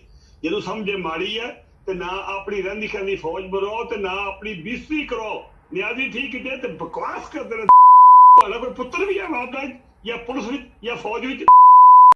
ਤੁਹਾਨੂੰ ਖੁਦਾ ਨੇ ਇਸ ਵਾਸਤੇ ਭੇਜਿਆ ਕਿ ਤੁਸੀਂ ਇਸ ਕੌਮ ਨੂੰ ਜ਼ਲੀਲ ਕਰੋ, ਇਹਨਾਂ ਦੇ ਗੁਨਾਹ ਮਾਫ ਕਰੋ। ਪਰ ਗੁਨਾਹ ਹੁਣ ਮਾਫ ਹੋ ਗਏ ਨੇ ਸਲਾਮਤ ਵਿੱਚ। ਹੁਣ ਕੌਮ ਜਾਗੇ ਦੀ ਇਨਸ਼ਾਅੱਲਾ ਇਸਲਾਮਾਬਾਦ ਆਵੇਗੀ, ਜਮਾ ਸੂਬੇ ਚ ਆਵੇਗੀ। ਔਰ ਮੈਂ ਨਹੀਂ ਚਾਹਦਾ ਪੂਰੀ ਕੌਮ ਇੱਕੋ ਖਾਲੀ 10-20 ਲੱਖ ਬੰਦਾ ਬੜਾ पंजाब आ जाए, फरंटिया आ जाए, गुलगित तो आ जाए, कश्मीर पूरी नाल आजाद। अच्छा ये बताइए, ये तो बता दिया आपने कि कहीं परवेज गलाही ना गेम डाल दे। नहीं डालना, परवेज लाई नहीं विकदा। परवेज लाई पहला ही बेगारती कर लगा सी, लेकिन उसका पुत्र गैरतमंद है। ਇਹ ਜਿਹੜੀ ਨਵੀਂ ਨਸਲ ਹੈ ਨਾ, ਉਹਨੇ ਮਜਬੂਰ ਕੀਤਾ ਪਿਓ ਨੂੰ, ਬੇਗੈਰਤੀ ਨਾ ਕਰੀ, ਸਾਡੀ ਜ਼ਿੰਦਗੀ ਨਾ ਖਰਾਬ ਕਰੀ, ਸਾਡੀ ਅੱਖ ਪਤਲ ਨਾ ਖਰਾਬ ਕਰੀ, ਕੋਈ ਸਾਡਾ ਮੁਸਤਕਬਲ ਨਾ ਖਰਾਬ ਕਰੀ। ਉਹ ਆ ਖਲੋਤਿਆ, ਵਰਨਾ ਪਰਵੇਜ਼ ਲਈ ਦੋਗਲਾ ਹੈ। ਸੁਣਦੇ ਮੇਰੀ ਗੱਲ? ਪਰਵੇਜ਼ ਲਈ ਕੁਝ ਵੀ ਨਹੀਂ ਕਰ ਸਕਦਾ। ਪਰਵੇਜ਼ ਲਈ ਹੁਣ ਦੇਖਿਆ ਤੇ ਆਪਣੀ ਅੱਖ ਬੱਜ ਕੇ ਉਹ ਕੀਤੀ ਹੈ ਨਾ, ਕੀ ਨਾਂ ਕਰਾਚੀ ਵਾਲਾ ਜਿਹੜਾ ਵਾਉਡਾ, ਉਹਨੂੰ ਕੀ ਯਾਦ ਕਿ ਉਹਦਾ ਨਾਂ ਕੀ, ਫੈਸਲ ਵਾਉਡਾ। ਜੇਕਰ ਉਹਨੇ ਆਪਣੀ ਅੱਖ ਬੱਜ ਖਰਾਬ ਕੀਤੀ ਨਾ, ਸਾਰੀ ਦਿਨ ਰੋਜ਼ਾ ਰੱਖਦਾ, ਕਹਿੰਦੇ ਜਦੋਂ ਰੋਜ਼ਾ ਖੋਲ੍ਹਦਾ ਸਵਾਬ ਦਾ ਟਾਈਮ ਆਇਆ ਤੇ ਉਹ ਜਾਂ ਡਰ ਗਿਆ ਜਾਂ ਵੇਖ ਗਿਆ। ਇਸੇ ਤਰ੍ਹਾਂ ਹੀ ਅਗਰ ਪਰਵੇਜ਼ ਲਈ ਅੱਜ ਇਹ ਕੰਮ ਕਰਦਾ, ਉਹਨੇ ਤੇ ਆਪਣੀ ਔਲਾਦ ਦੀ ਤੇ ਆਪਣੀ ਨਸਲ ਵੀ ਖਰਾਬ ਕਰ ਛੱਡੀ ਹੈ। ਆਵਾਮ ਨਹੀਂ ਰੁਕਦੀ ਕਿਸੇ ਦਾ, ਇੱਕ ਟਾਈਮ ਹੁੰਦਾ ਗੈਰਤਮੰਦ ਬੰਦੇ ਜਾਗੇ, ਪੂਰੀ ਕੌਮ ਨੂੰ ਲੱਗੇ ਪਤਾ ਇਮਰਾਨ ਖਾਨ ਦੀ ਇਹੀ ਕੁਰਬਾਨੀ ਬੜੀ ਹੈ। ਅੱਛਾ, ਫੈਸਲ ਵਾਡਾ ਦੀ ਤੁਸੀਂ ਗੱਲ ਕਰ ਰਹੇ, ਉਹਨੂੰ ਕੀ ਹੋਇਆ ਸੋ ਇੱਕਦਮ ਉਹ ਵੀ ਪਟੜੀ ਤੋਂ ਉਤਰ ਗਿਆ? ਉਹਦੀ ਕੋਈ ਵੀਡੀਓ ਬਣਾ ਲਈ ਇਹਨਾਂ ਨੇ? ਬਸ ਜਿਸ ਵੇਲੇ ਕਿਸੇ ਦੀ ਬਦਨਸੀਬੀ ਹੁੰਦੀ, ਜਵੇਦ ਸਾਹਿਬ ਨੇ ਤੁਹਾਨੂੰ ਪਤਾ ਮੀਤ ਜਾਫਰ ਤੇ ਮੀਤ ਸਾਦਿਕ, ਤਿੰਨ ਸ਼ਕਲ ਦੇ ਪਤੇ ਨੇ, ਜਵੇਦ ਲਤੀਫ, ਆਸਨ ਇਕਬਾਲ ਤੇ ਨਜਮ ਸੇਠੀ। ਇਹਨਾਂ ਦੀਆਂ ਮੁੱਛਾਂ ਤੱਕ ਲਓ, ਸ਼ਕਲ ਤੱਕ ਲਓ, ਨੱਕ ਤੱਕ ਲਓ, ਇਹਨਾਂ ਦੀ ਬਨਾਵਟ ਤੱਕ ਲਓ, ਬਕਵਾਸ ਤੱਕ ਲਓ, ਇੱਕੋ ਜਿਹੇ। ਸਾਦ ਰਫੀਕ ਤੱਕ ਲਓ, ਉਹ ਜਿਹੜਾ ਖਵਾਜਾ, ਉਹ ਕੀ ਨਾਂ ਉਹਦਾ, ਉਹ ਜਿਹੜਾ ਉਹ ਸਿਆਲਕੋਟ ਵਾਲਾ, ਉਹਦਾ ਕੀ ਨਾਂ ਉਹਦੇ, ਆਸਫ ਖਵਾਜਾ ਆਸਫ ਤੇ ਖੁਰਮ ਦਾ ਸਗੀਰ, ਇਹਨਾਂ ਦਾ ਲਹਿਜਾ ਇੱਕ ਤੱਕ ਲਓ। ਜਦੋਂ ਇਹ ਪੌਂਕਣ ਤੇ ਆਵਣ, ਜਦੋਂ ਚਪੀਤੇ ਵੀ ਨੇ, ਪੌਂਕੜੇ ਵੀ ਨੇ, ਇਹਨਾਂ ਦੇ ਦੋ ਸਟਾਈਲ ਨੇ, ਗੁੱਟੜੀ ਵਾਲੇ ਵੀ ਨੇ, ਬੂਲੀ ਵਾਲੇ ਵੀ ਨੇ। ਇਸ ਵਾਸਤੇ ਇਹ ਜਿਹੜੇ ਨੇ, ਦੂਜਾ ਜਿਹੜਾ ਉਹ ਰਾਣਾ ਸਨਾਉਲਾ, ਉਹ ਤੱਕ ਲਓ, ਤੇ ਉਹਦੇ ਨਾਲ ਤੇ ਮੈਨੂੰ ਕੋਈ ਨਹੀਂ ਨਜ਼ਰ ਆਉਂਦਾ ਪੰਜਾਬ ਕੋਈ ਐਡਾ ਵੱਡਾ ਹੋਰ ਬਗੈਰਤ ਵਾਲਾ ਮੈਨੂੰ ਸ਼ੱਕ ਇਕੱਲਾ ਹੀ ਕਾਫੀ ਹੈ। ਉਹਦੇ ਸਿਰ ਤੇ ਕਤਲ ਵੀ ਨੇ, ਉਹਦੇ सिर पे पाउडर। अच्छा, ये बताएं कि ये जो टीम भेजी है 2 बंदों की वहां पे इंक्वायरी के लिए कीनिया, ये किस लिए भेजी है, क्या करने गई ये टीम? करवाने का तो पता, तू पाकिस्तान में जो किने दसाया, सारी दुनिया में पता है भाई शरीफ खानदान तो बाजू में। चले नसाए की बात छोड़ दो, ये छोड़ दे, आप कहीं पे भी रहे, किसी को क्या जरूरत है आपके ऊपर फायरिंग करे, मार दे, आजाद है, किसी जगह भी आप जा सकते हैं। लेकिन जो उसके ऊपर हमला किया गया, आप क्या समझिए टीम जो गई हुई है ये कोई इंक्वायरी करने गई है वहां पे? इंक्वायरी करेगी, तमाशबीनी नहीं करेगी, अपने सैर करेगी, खाए पी वापस आ जाएगी, पैसे मुफ्त लगे, मुल्क लगे, पूरा मुल्क खाने वाला ना कि इंक्वायरी करनी। इंक्वायरी तो करम वाले वो बंदे करते रहे जिन्होंने खुदा रसूल याद आवे, मुहब्बे वतन पाकिस्तानी, उन्हें कोई लोड़ नहीं यूएन कहण दी। इंटरनेशनल वाले तो करम वाले उस पास जाते हैं। कदे आज तक इंग्लैंड ने गद्दारां नूं वापस किया, अमरीका ने किया, स्विट्जरलैंड ने किया। और शरीफ लोगों को पकड़ाते ना जिहड़े गद्दार अरबा खरबा लुट के वाले है, वो उन्होंने तो पूरे मुसलमानों लुटे है। उन्हें कदे वापस तोड़िया, अल्ताफा वापस आया। शरीफ फैमिली इन्होंने खुदा भी पकड़ होनी है, वो नहीं पकड़ते, सवाल ही पैदा नहीं है। अच्छा, ये बता गए तो कोई मुजरिम लोग गए नहीं, जिहड़े लोहारा दे मुलाजम होण, उन्होंने केस इंक्वायरी करनी करम वाले। अच्छा, ये बताएं कि अच्छा, एक मैं बड़ा अहम बात करनी चाह रहा इस प्रोग्राम में कि कीनिया में 2 भाई जिनके पास अरशद शरीफ साहब ठहरे हुए थे, उनके मुतल्लिक़ किसी के पास मालूमात हो तो हमें कॉल कीजिए और रब्ता करने की कोशिश करें, या फिर कॉमर्स में अपना नंबर लिखें या ईमेल एड्रेस लिखें, हम भी आपके साथ रब्ता कायम कर सकते हैं। अच्छा, अब क्या मैसेज है आखिर पे, की कहना एंड थे? मेरा आखिर ते मैसेज यही है, एक जर्नल में आ रहा है जिहड़े मुहब्बे वतन पाकिस्तान दे, जिन्हां पाकिस्तान च रहना, इन्हां दा एक मुल्क है, जिन्हां नस के अमरीका या बाहर नहीं जाना, जिन्हां कोई फिक्र नहीं, कोई खौफ नहीं, जिन्हां कोई जुर्म नहीं किया, उन्हां जर्नल दी आखिर इम्तिहान है कि वो अपने मुल्क की हिफाजत करन, तो इन्हां नूं नस्ल ना देण। ते इस्लामाबाद पुलिस नूं ना मजहब नाल कोई तलक है, ना कोई पाकिस्तान नाल तलक है, ना उन्हां कोई हाजर नाल तलक है, ना लोग इस फौज नाल तलक है, उन्हां नस देना। ਇਹ उन्हां जर्नल अगे पीर है मेरी, दूजी पूरी पाकिस्तानी कौम अगे, जिन्हां दा वतन है, जिन्हां इत्थे रहना है, जिहड़े गरीब ने, जिन्हां कलमा नबी पाक दा पढ़िया, वो बाहर निकलन, पूरी कोशिश नाल बाहर निकलन, भुखे रहन, कुछ करन, रोज निके नहीं तो ये चुन चुन के हीरे मार देंगे, फिर सदियां बाहर जाके जवेद साहब हीरे पैदा होंदे ने। अच्छा, इस्लामाबाद पुलिस को क्या कहना है? इस्लामाबाद पुलिस जो वहां बैठी हुई है उसको क्या कहना है कि वो इन पे फायरिंग करे, वो आंसू गैस फेंके? नहीं, मेरा ईमान नहीं फायर करना, मजबूर ने गरीबां दे बच्चे ने पुलिस च आए, राणा सुना ला ने राह बैठ के तुसे जो जोड़ कर ले सरके दे, 1 मिनट च पहला मुक्का भी खा गया दे, मोए पी के नशे बगैर तो बंदा है ਉਹ ਤੇ ਲੋਕਾਂ ਦੇ ਪੁੱਤਾਂ ਨੂੰ ਅੱਗੇ ਲਾ ਕੇ ਤੇ ਬੜਾ ਫਿੰਡੇ ਨੇ, ਜਿਹੜੇ ਫੌਜ ਨੇ ਤੇ ਪੁਲਿਸ ਨੇ, ਉਹ ਗਰੀਬਾਂ ਦੀ ਔਲਾਦ ਨੇ, ਮੁਹੱਬੇ ਵਤਨ ਨੇ। ਮੇਰੀ ਅਪੀਲ ਹੈ ਉਹਨਾਂ ਅੱਗੇ ਕਿ ਤੁਹਾਨੂੰ ਆਪਣੇ ਮਾਂ ਦੇ ਦੁੱਧ ਦੀ ਕਸਮ ਹੈ ਕਿ ਜੰਨਤ ਲੈਣੀ ਜੇ, ਤੇ ਇਹਨਾਂ ਦੇ ਆਖੇ ਲਾ ਕੇ ਇਹਨਾਂ ਜ਼ਾਲਮਾਂ ਦੇ ਬਾਜਵੇ ਦਾ ਕਿਤੇ ਜਿਹੜਾ ਮੁੱਛਾਂ ਦਾ ਕੂੜਾ, ਇਹ ਜਿਹੜਾ ਨਸ ਗਿਆ ਬਾਂਦਰ, और शरीफा का इन्हों के आखे ला के अपने भैन भरावां ते गोली ना चलाओ, ना अपनी अकबत खराब करो। तुसी गोली चलाओगे जो मर्जी हैलीकॉप्टर के आंसू गैस मारोगे तो आवाम ने फिर भी मार सकनी है। इतनी की आवाम आमनी नहीं है कि टोटल साड़ी 6 लाख फौज है। बाजवे को तू आर्डर मिले है कि तू फौज के आवाम को लिया। जनरल हमीद गुल की गल सुन लो।